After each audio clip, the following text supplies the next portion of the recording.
Hi everyone, I'm Gavin, product manager here at Puppet by Perforce, and today I'm going to talk about Puppetfiles, one of the easiest ways to manage your Puppet module dependencies. So Puppetfiles let you specify exactly which modules you want to install, whether they come from the Puppet Forge or a Git repository.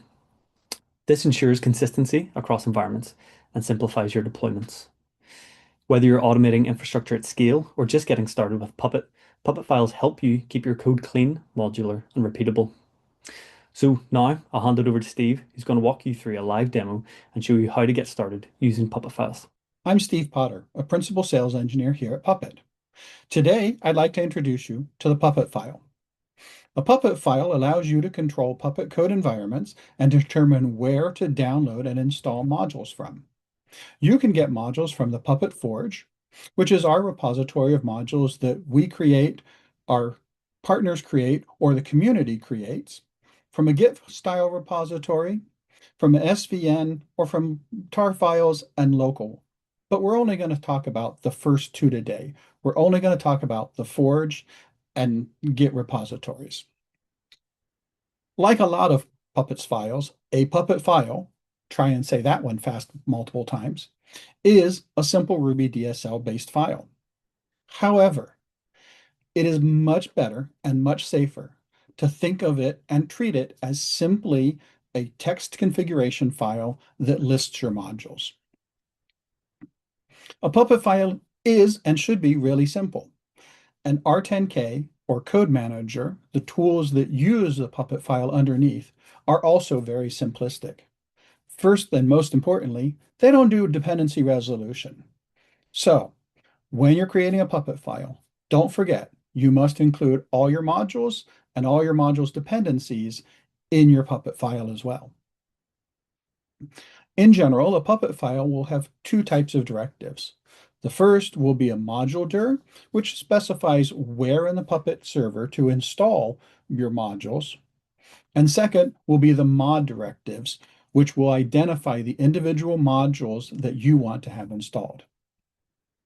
Now, R10K and Code Manager, they will generally install modules in a relative path based on where they find the Puppet file to keep your code environments separate.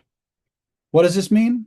This means, generally speaking, you don't need to and don't want to set the module dir. Otherwise, you'll be potentially trying to install multiple of the same module into the same place and confusing all of your different code environments. However, if for some reason you do need to specify it, the syntax is simply moduledir and then the fully qualified path name of where you want to install modules at. But again, you probably don't want to do this. The second type of directive that you will find in a module file are the mods. The mod directive is what you will use for every module that you want to have installed. It will tell you the module name and optionally a version and where to get it. In the most common style, you will simply say mod and then a module name. If you don't provide any more information, then Puppet Code Manager will go to the Forge and download the most recent version of that module, as long as it's not already installed. If that module is already installed, it won't do anything. So keep that in mind. If you provide a version number as the second parameter, then it will install that version, even upgrading if there's an older version already installed. And finally, if you give it the special latest parameter, then it will always try and look and see if there's a newer version of the module that can be installed every time Code Manager runs. The other way that you might list a module directive would be if you want to get it from a Git repository. This could be if you want to get a module from GitHub that has had a change made to it but hasn't been released, or if you want to have your own internal repository.